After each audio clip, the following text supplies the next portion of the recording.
nyo alam na mangyayari yun. Hindi ba dapat napag-aralan po yun?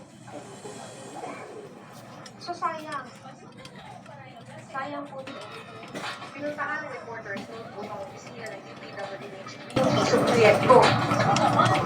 So yung affected area ng project natin, sa settlement natin, yung mga wetman or ample tayo, kasi kailang sa sobrang bigat sila ng tubig o makalimabot yung lupa sa ilalim.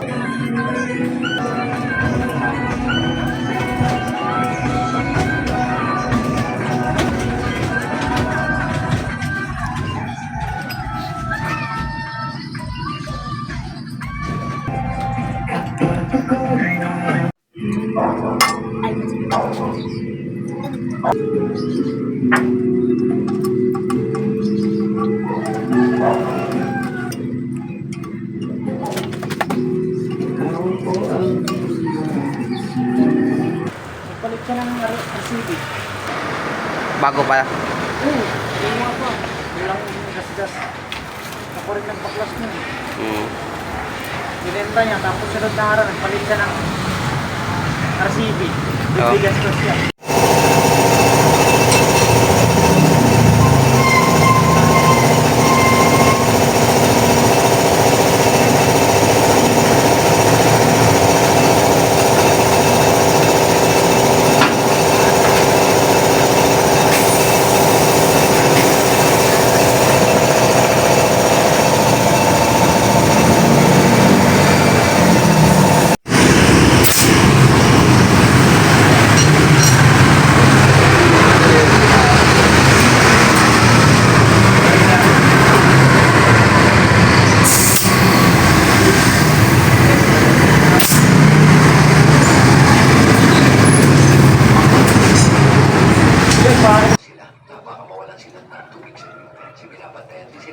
Mawalan ng tubig sa green o ano ibig sabihin nila? Mawala sila ng pondo, mawala sila ng funding sa mga Ganun po ba sa gobyerno? Pero kung Simple tayo. lang po natin para sa proyekto ng gobyerno pala.